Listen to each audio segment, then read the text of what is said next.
कि why there was a need of a periodic table. Periodic table का main मकसद ये है, अगर आप मॉडर्न पीरियोडिक टेबल देखते हो तो तुम्हें पता चलता है कि सारे एलिमेंट्स को अरेंज कर दिया। क्या कर दिया गया? अरेंज। आप लोगों को अरेंज करना क्यों ज़रूरी है? क्लास में आपको, अब स्कूल ऐसे भी तो कर सकता था कि एक गांव के बच्चे एक क्लास में, दूसरे गांव के दूसरे में, डवाली के बच्चे ज़्यादा थे तो उनको 2 क्लास में एडजस्ट कर दिया। क्लासेस ही क्यों बनाई? क्योंकि हर एक बच्चे की एज के हिसाब से अपनी एक मेंटल एबिलिटी होगी, अपना एक आईक्यू लेवल होगा, एक मेहनत का तरीका होगा, है ना, अपने एक इमोशंस होंगे बच्चे, है ना। तो वो सब चीज़ों के लिए हमने क्या किया गया, तुम्हारी स्कूल की कैटेगरी कैसे बनाई गई? एज के हिसाब से। कैसे? एज के हिसाब से। अब क्लास में टीचर तुम्हें जैसे मर्जी अरेंज कर सकते हैं। कुछ टीचर्स क्लास में क्या कहते हैं कि जहाँ मर्जी बैठ जाओ, है ना। तो वहाँ पे बच्चे कहीं पे एक रो में कहीं इंटेलिजेंट बच्चा होगा, कहीं काम नहीं करता वो होगा, कहीं शरारती होगा, कहीं चुप रहने वाला बच्चा होगा, है ना, ऐसे बच्चे होंगे। लेकिन कुछ टीचर्स क्या करते हैं, कुछ टीचर्स ऐसे बिठाते हैं बच्चों को कि एक पढ़ने वाला बच्चा है, एक शरारती बच्चा है, तो पढ़ने वाले बच्चे की वजह से थोड़ा बहुत शरारती बच्चा भी क्या हो जाएगा? ठीक।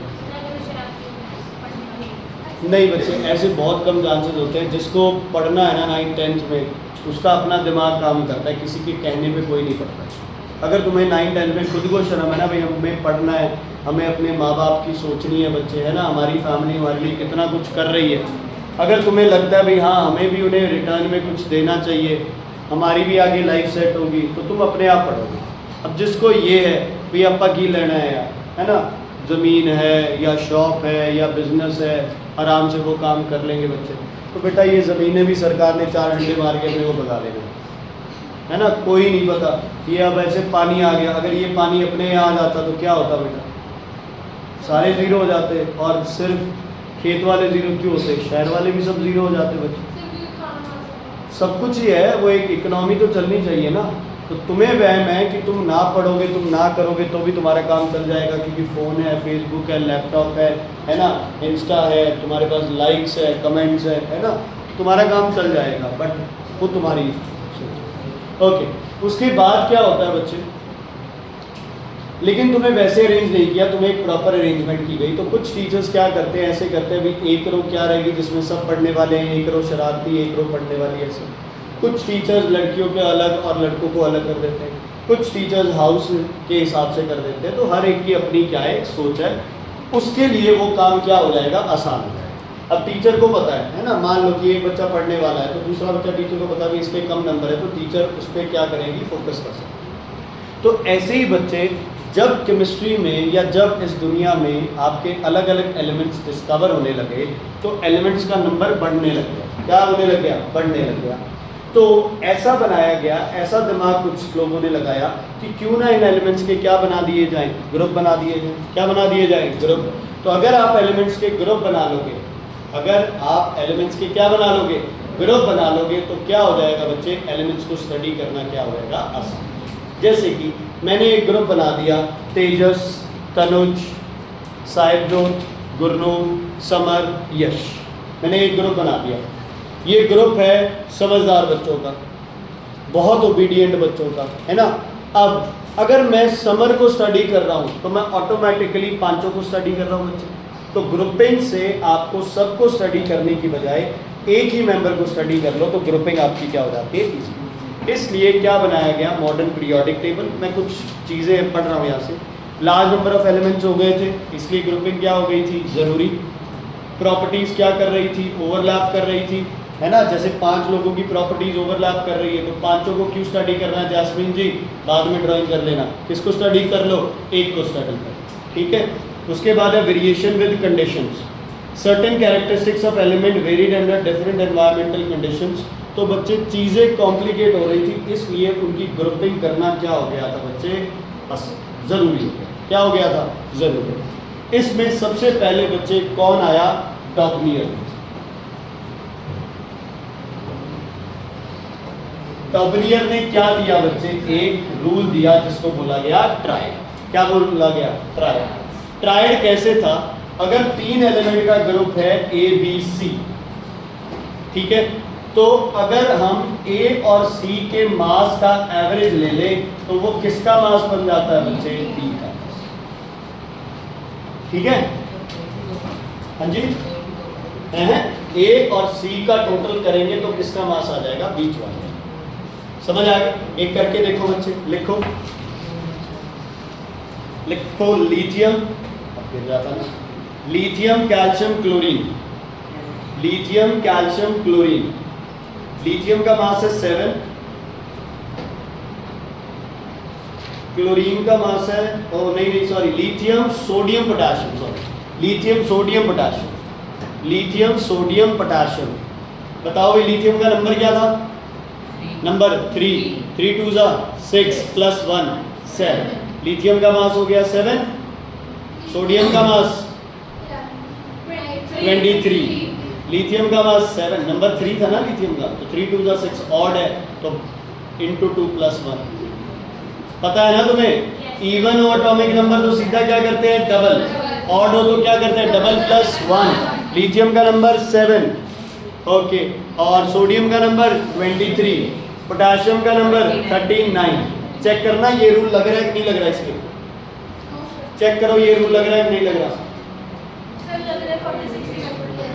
7 + 39 46 डिवाइड बाय 2 क्या बन गया? 23। क्या बन गया? 23। लग गया रूल? ठीक है, तो ऐसे उसने क्या किए? ट्राइड्स बनाए। क्या बनाए? ट्राइड्स। अच्छा, तीनों की प्रॉपर्टी सेम है, लिथियम सोडियम पोटेशियम। लिथियम की कॉन्फ़िगरेशन 2,1, सोडियम की 281, पोटेशियम की 2881। तो सबकी प्रॉपर्टीज क्या होगी बच्चे? से ठीक है। डॉबनियर को बहुत बढ़िया इंसान माना जाता है क्योंकि इसने सबसे पहले सोचा कि क्लासिफिकेशन की जरूरत है।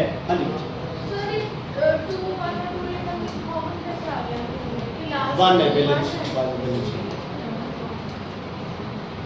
ठीक है बच्चे, ओके। अब उसने क्या किए? ये सब अरेंज कर दिए। ऐसे उसने एक और क्लासिफिकेशन की थी जैसे क्लोरीन, ब्रोमीन, आयोडीन की, वो भी सही चल रही, ठीक है। लेकिन अब प्रॉब्लम क्या थी? ये सारे एलिमेंट्स को ट्राइड्स के अंदर नहीं डाल पाए, ठीक है। जितने भी एलिमेंट्स उस टाइम डिस्कवर थे, ये मार्क करवा दूंगा, कुछ मत लिखो, जितने भी एलिमेंट्स उस टाइम डिस्कवर थे, डॉबनियर उन सारे एलिमेंट्स को क्लासिफाई नहीं कर पाया। सब में ये रूल लगना क्या हो गया? मुश्किल। तो ये उसका क्या था? ड्रॉबैक। क्या था? ड्रॉबैक। नंबर 2 ड्रॉबैक था बच्चे इनकैपेबिलिटी विद द फैमिलीज या इनकम्प्लीट ट्रायल। एक बनाना बच्चे, एक ट्रायड बनाओ, फ्लोरीन, क्लोरीन और ब्रोमीन का। फ्लोरीन, क्लोरीन और ब्रोमीन। ब्रोमीन का मास होता है 80, फ्लोरीन का बताओ कितना होगा? नंबर क्या होता है फ्लोरीन का? 9, 2 9 18 + 1 19।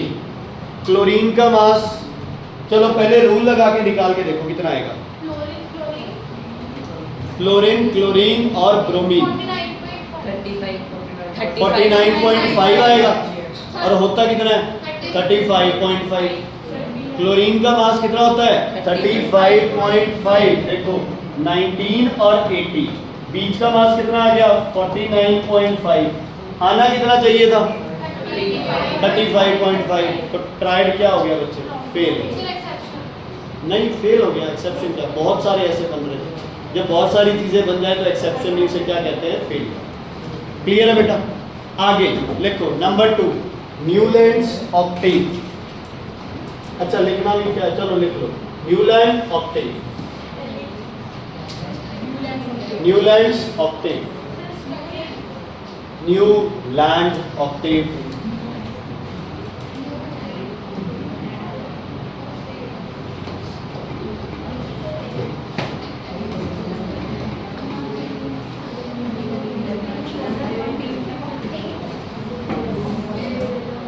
सारेगामा आता है?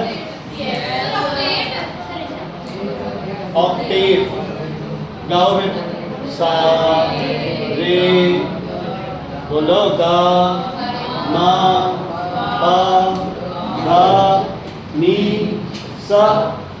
ठीक है, रिपीट काउंट करो। सा रे गा मा पा धा नी। नी कितने हो गए? 7। 8वां कौन है? सा। क्या हो रहा है? रिपीट। क्या हो रहा है ना? लग तो ऐसे रहा है, फिर बंदा म्यूजिक सुन रहा था, है ना, कुछ खा पी रखी थी, है ना, और उस चक्कर में क्या कर दिया उसने कहा सारे 7वां रिपीट हो रहा है, तो हर 7वां एलिमेंट क्या होगा, रिपीट होगा। न्यूलैंड ऑक्टेव ने एक पीरियोडिक टेबल बनाया और उसने ऐसे पीरियोडिक टेबल बनाया कि हर 8वां एलिमेंट पहले एलिमेंट के साथ क्या कर रहा है, मैच। ठीक है, हाइड्रोजन 1 2 3 4 5 6 7, 8वां क्या कर रहा है, मैच। क्लोरीन के साथ क्लोरीन, मैच। उसने बोला क्लोरीन के साथ ब्रोमीन, मैच। ये थोड़ी प्रॉब्लम आ गई। मैच ऐसे, फ्लोरीन और क्लोरीन की प्रॉपर्टीज क्या करती है, आपस में मैच करती है ना। फ्लोरीन 2,7, क्लोरीन 2,8,7, दोनों के दोनों हेलोजेंस है, दोनों के दोनों गैसेस है, डायटॉमिक फॉर्म में होते हैं, दोनों के दोनों बहुत रिएक्टिव है। ऐसे ही हाइड्रोजन 2,1, ऐसे ही ब्रोमीन, लेकिन बीच में ये दिक्कत आ गई, छोड़ दो, कोई इशू नहीं। लिथियम, सोडियम, पोटाशियम, है ना, रुबीडियम भी, beryllium, magnesium, calcium, boron, aluminium, carbon, silicon, nitrogen, phosphorus, oxygen, sulphur. अगर हम नीचे की लाइनें छोड़ दें तो ऊपर की 2 लाइनों में तो सारे का सारा उसने क्या कर दिया, ठीक कर दिया। क्या कर दिया, ठीक। और ऐसे जब प्रॉपर्टीज रिपीट करती हैं, इस टर्म को बोलते हैं पीरियोडिसिटी। क्या बोलते हैं, है ना, the repetition of properties are called periodicity. अच्छा, उसने एलिमेंट किस हिसाब से अरेंज किए, उनके एटॉमिक मास के हिसाब से। सबसे कम एटॉमिक मास हाइड्रोजन, उससे ज्यादा लिथियम, फिर बेरिलियम, फिर बोरॉन, फिर कार्बन, फिर नाइट्रोजन, फिर ऑक्सीजन। और उसने क्या नोटिस किया, ऑक्सीजन के बाद जिसका मास आ रहा था वो पहले एलिमेंट से क्या कर रहा था, मैच। क्या कर रहा था, तो खा पी नहीं रखी थी उसने बल्कि क्या किया था, प्रॉपर स्टडी की थी। हैशनूर जी, फ्लोरीन के बाद अरेंज करते गए, 8वां एलिमेंट क्या आ गया, क्लोरीन, वो भी उससे क्या कर गया, मैच। इससे 8वां कौन आ गया, पोटेशियम, वो भी उससे क्या कर गया, मैच। न्यूलैंड ने पहली बार एक टेबल फॉर्म दी थी, डॉबनियर ने तो 3 वो बना के छोड़ दिए। इसने प्रॉपर टेबल दी, पीरियोडिसिटी का बताया कि अगर आप एक टेबल में एलिमेंट्स को डिस्कवर एलिमेंट्स को डालोगे ना, तो पक्का है वो अपनी प्रॉपर्टीज क्या करेंगे, रिपीट करेंगे। कौन सा एलिमेंट रिपीट करेगा अपनी प्रॉपर्टी, हर 8th एलिमेंट, है ना। सारे गामा पाधा नीसा रे, दोबारा रे कितने नंबर बाद आएगा, 8वें पे, है ना। धा कितनी देर बाद आएगा, 8वें के बाद। तो ये सेम उसने न्यूलैंड ने। लेकिन इस टेबल में भी एक प्रॉब्लम थी।